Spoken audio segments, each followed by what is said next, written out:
Welcome to my YouTube channel Shiksha Shakti. आज मैं आपको यूजीसी नेट एजुकेशन पेपर के सेकंड एजुकेशन सब्जेक्ट के सेकंड पेपर को उसमें इस्लाम दर्शन और आदर्शवाद जो कि हमारा पार्ट बी है यूनिट 1 का, इसको समझाती हूँ। पहले हम शुरुआत करेंगे इस्लाम दर्शन। ये हमारे यूनिट 1 के पार्ट ए का ही हिस्सा है। तो इसमें ये रह गया था, कुछ दिनों से मैं आपके लिए वीडियो डाल नहीं पाई थी, उसके लिए मैं आपके लिए क्षमा प्रार्थी हूँ। लेकिन कोशिश करूंगी अब रेगुलर वीडियो आपके पास आती रहे। तो सबसे पहले शुरुआत करते हैं इस्लामी शिक्षा यानी कि इस्लाम दर्शन से। जो इस्लाम में कुरान के भीतर आस्था का स्तंभ मुसलमानों के लिए मार्गदर्शन बन गया, यानी कि जो इस्लाम दर्शन है वह मुसलमानों के जो के जो के द्वारा बनाया गया है। इसमें अल्लाह पे विश्वास करते हैं, उसकी पूजा करने का अधिकार, उसकी एकता, उसके गुण और कानून बनाने का उसका अधिकार। इनका विश्वास था कि जो इनकी पवित्र कुरान है वह अन्य पवित्र पुस्तकों से बेहतर है। भगवान के दूतों पर विश्वास करना, जिसमें सबसे पहले इन्होंने आदम को माना है, उस पर विश्वास करते थे। और पैगंबर मोहम्मद इनके मार्गदर्शक थे। तो इस्लाम दर्शन के 5 स्तंभ हैं। कौन कौन से स्तंभ हैं? सहदा, सलात, जकात, उपवास और हज। कौन कौन से, फिर से रिवीजन करते हैं हम। सहदा, सलात, जकात, उपवास और हज। जिसमें जो सहदा है यानी कि आस्था का पेशा, उसमें बताया गया है कि जो मोहम्मद थे वो ईश्वर के दूत हैं और इस्लाम का केंद्र हैं। अभी में लिखा गया यह वाक्यांश अक्सर वास्तुकला और कई वस्तुओं में प्रमुखता से चित्रित किया जाता है, जिसमें कुरान इस्लाम की पवित्र पुस्तक इसमें शामिल है। अब दूसरा है सलात यानी प्रार्थना। इसमें मुसलमान 5 बार मक्का की ओर मुंह करके प्रार्थना करते हैं और भोर में, दोपहर में, मध्य दोपहर, सूर्यास्त और अंधेरे के बाद ये पूजा करते हैं वो अपने गॉड की। फिर है जकात।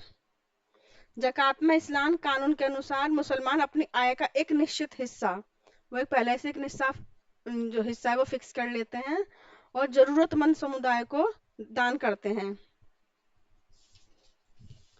फिर है उपवास यानी कि आरा। इसमें उस इस्लाम कैलेंडर के 9वें महीने में रमजान के दौरान सभी जो व्यस्क और स्वस्थ मुसलमान होते हैं खाने पीने से परहेज करते हैं और उपवास करते हैं। फिर है तीर्थ यात्रा या हज। इसमें प्रत्येक मुसलमान जिसका स्वास्थ्य और वित्त इसकी अनुमति देता है, यानी कि स्वास्थ्य अच्छा हो और उनके इनकम भी अच्छी हो, तो उस कम से कम एक बार पवित्र शहर मक्का यानी वर्तमान में जो सऊदी अरब में है उसमें वो उन्हें जाना चाहिए। इसका मेटाफिजिक्स बताती हूँ मैं। इस्लाम एक ऐसा धर्म है जो सिद्धांत और व्यवहार के बीच भेदभाव नहीं करता। ये एक ऐसी कार्रवाई पर रोक लगाता है जिसे करना मुश्किल है, लेकिन इस्लाम इंसान की विशेषताओं और प्रकृति को जानता है। परम सत्ता या वास्तविकता अल्लाह है और मनुष्य की समझ के लिए कुरान द्वारा वर्णित अल्लाह एकमात्र आत्मनिर्भर, सर्वव्यापी, शाश्वत और पूर्ण वास्तविकता है।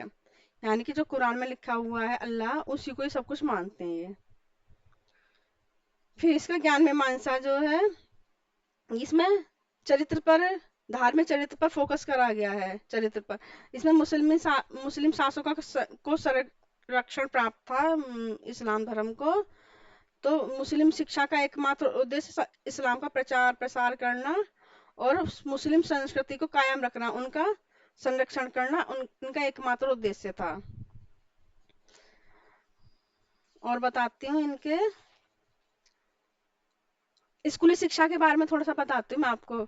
इसमें क्या था, जो स्कूली शिक्षा में मकदब आता है, ये प्राथमिक शिक्षा।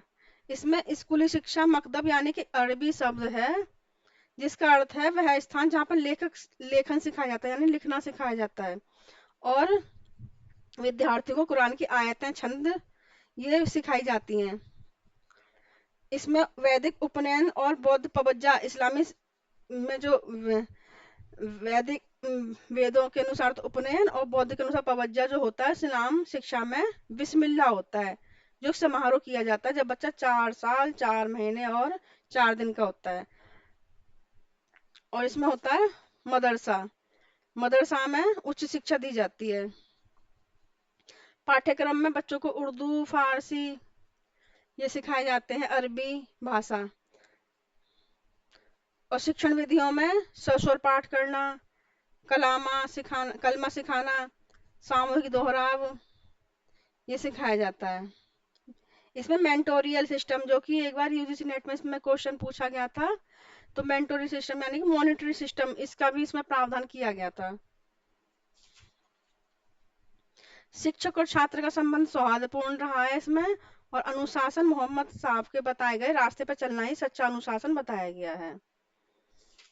अब चलते हैं हम अपने आदर्शवाद यानी कि आइडियलिज्म पर। इसमें क्या बता, इसके जो फादर हैं वो है हमारे प्लेटो, जिन्होंने एक पुस्तक लिखी है द रिपब्लिक डे। इनके अनुसार जो आइडिया है वो रियल होता है, यानी विचार शाश्वत होते हैं और अपरिवर्तनीय होते हैं, यानी कि उनमें परिवर्तन नहीं होता। और माइंड जो दिमाग है वो स्वतंत्र होता है सोचने के लिए। जो इसमें विचारक जो है उसके अंतर्गत कौन कौन आते हैं, सुकरात आते हैं हमारे, प्लेटो आते हैं, Descartes, Berkeley, Kant, Leibniz, Vivekananda, Aurobindo, Mahatma Gandhi, और भी अन्य विचारक रहे हैं। इनके हम जरा टाइप्स के बारे में पढ़ते हैं थोड़ा सा, क्योंकि टाइप्स के क्वेश्चन अक्सर आ जाते हैं। तो जो आइडियलिज्म के जो टाइप्स हैं वह 5 6 हैं वो। प्लेटन Platonic idealism, subjective idealism, religious idealism, pluralistic idealism, absolute idealism और इंटेलेक्चुअलाइजेशन आइडियलिज्म। जो हमारे प्लेटोनिक है वह प्लेटो के द्वारा दिया गया है। सब्जेक्टिव वो जॉर्ज बर्कले के द्वारा दिया गया है। रिलीजियस वो अगस्त्य के द्वारा दिया गया है। प्लूरिस्टिक लेबनीज के द्वारा दिया गया है। एब्सोल्यूट हीगल के द्वारा दिया गया है। इंटेलेक्चुअलाइजेशन बौद्धिकतावाद, ये किसके द्वारा दिया गया है भाई, ये देखना पड़ेगा मुझे, 1 मिनट रुकिए आप। कांट के द्वारा दिया गया है। ये किसके द्वारा दिया गया है, कांट के द्वारा। तो एक एक करके पढ़ते हैं, हम पहले पढ़ेंगे प्लेटोनिक के बारे में। इसमें अनंत सत्य विचारों के दायरे में, यानी कि आदर्शवाद विचार, इसमें हम प्राकृतिक भौतिक दुनिया को क्या कहेंगे इसके बारे में बताया गया है। जो शाश्वत सत्य विचार होते हैं उसमें बौद्धिक दुनिया को क्या कहेंगे, और ये शाश्वत सत्य आपके दिमाग में मौजूद हो सकते हैं लेकिन भौतिक दुनिया में उन्हें देखा या महसूस नहीं किया जा सकता। 1 मिनट के लिए सोचें कि भौतिक दुनिया का क्या अर्थ है। वह दुनिया जो भौतिकी के नियमों पर चलती है, वस्तुओं की दुनिया। कहने का तात्पर्य है कि सत्य उस दुनिया में मौजूद नहीं है जिसे हम अपनी इंद्रियों से देख सकते हैं, दृष्टि, ध्वनि आदि। प्लेटो इस सच्ची दुनिया को समझदार दुनिया नहीं कहते थे, जिसका अर्थ है इंद्रियों द्वारा माना जाने वाला दुनिया, यानी कि जो हम इंद्रियों से महसूस करते हैं उसी को प्लेटो ने वास्तविक दुनिया कहा है। और जो हम इंद्रियों से महसूस करते हैं वो हमें अक्सर दिखाई नहीं देता, जैसे देखना, वो तो भौतिक होती है, लेकिन सुनना वो हम किसी को बता नहीं सकते हमने किस तरह सुना, कैसा सुना, कितना सुना। शब्द हमारे महसूस करना, इस तरह से। फिर है हमारा सब्जेक्टिव जॉर्ज बर्कले द्वारा। इसमें बौद्धिक मन के अलावा कुछ भी मौजूद नहीं है, इसमें ये माना गया है। इस दृष्टि से प्राकृतिक दुनिया का कोई वास्तविक अस्तित्व नहीं है, यह केवल उन लोगों के दिमाग में मौजूद है जो इसे समझते हैं, यानी कि इन्होंने जो मन के अलावा जो सिर्फ मन को ये वास्तविक मानते हैं, जो मन में विचार उठते हैं उसी को वास्तविक मानते हैं, ये भगवान और इसे समझते हैं। और अन्यथा भगवान के दिमाग में, जैसा कि उसके मुख्य समर्थक बर्कले हैं, ये 18वीं शताब्दी में जॉर्ज बर्कले इन्होंने माना कि to be is to be perceived, जो हम जो है उसी को हम महसूस करते हैं और उसी को समझते हैं। और मन और आत्मा उनकी धारणा विचारों के अलावा कुछ भी मौजूद नहीं। जो मन में और आत्मा में जो हमारे विचार होते हैं सिर्फ उसी का अस्तित्व मानते हैं और किसी का अस्तित्व नहीं मानते। रिलीजियस में ये गॉड पर विश्वास करते हैं। अगस्टाइन बताते हैं कि सभी ज्ञान कथित घटना से उत्पन्न होते हैं। जो भी घटनाएं होती हैं उसी से ज्ञान उत्पन्न होता है, जो घटना होती हैं।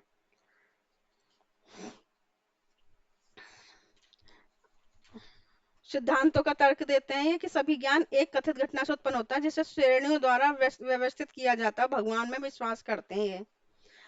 प्लूरिस्टिक लेबनीज द्वारा ये एक स्वतंत्र सन्यासी के अधिकार के बारे में बताते हैं कि हर वस्तु उनके अनुसार ईश्वर केंद्रीय मोनाड है, यानी कि जो केंद्र सेंटर में वो भगवान है और उसी के इर्द गिर्द पूरी दुनिया घूम रही है। उसी में हमें सामंजस्य बनाकर रखना है।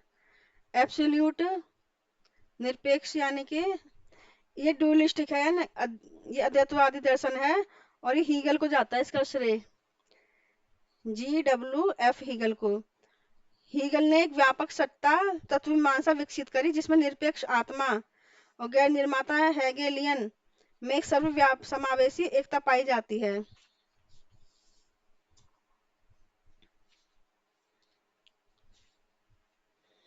फिर है हमारा इंटेलेक्चुअलाइजेशन। ये कांट के द्वारा दिया गया है और कांट विचारों से भौतिक भौतिक मन की वस्तु को की ओर गति करता है। थोड़ा सा थोड़ा सा कठिन है पर ज्यादा नहीं। इसको है ना एक एक शब्दों में देख लेते हैं हम। जो प्लेटो हैं वो तो सिर्फ विचारों के द्वारा संसार को मानते हैं।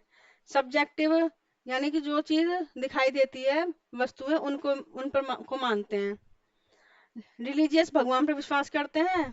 प्लूरिस्टिक, यानी कि भगवान के द्वारा बहुत सारी वस्तुएं जो बनाई गई उन पर विश्वास करते हैं।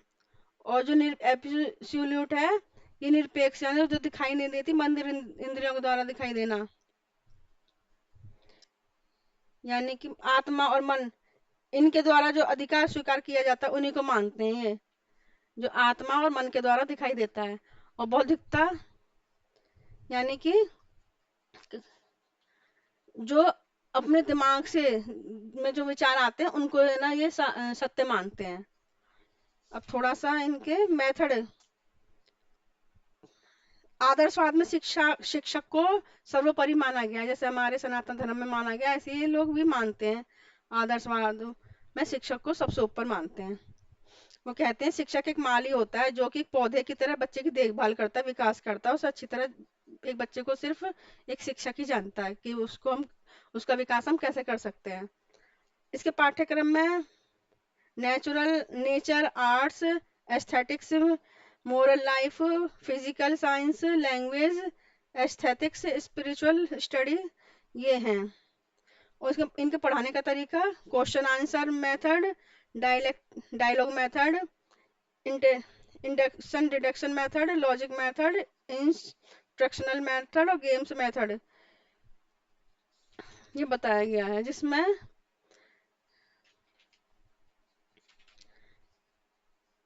और आदर्शवाद के जो एम्स हैं वो हैं सेल्फ रियलाइजेशन, खुद के बारे में पता होना, आत्मज्ञान होना। स्पिरिचुअल डेवलपमेंट, जो हमारी जो बाह्य शक्ति है, जो भगवान द्वारा शक्ति है उनका विकास होना। विल पावर को डेवलप करना, अपने पवित्र जीवन को तैयार करना, पर्सनालिटी को विकसित करना, मोरल डेवलपमेंट करना। तो मुझे उम्मीद है आप सबको समझ में आया होगा। कल फिर मिलूंगी आपके लिए एक और नई वीडियो लेकर एक नए टॉपिक पर। ठीक है, मिलते हैं कल फिर दोबारा। धन्यवाद।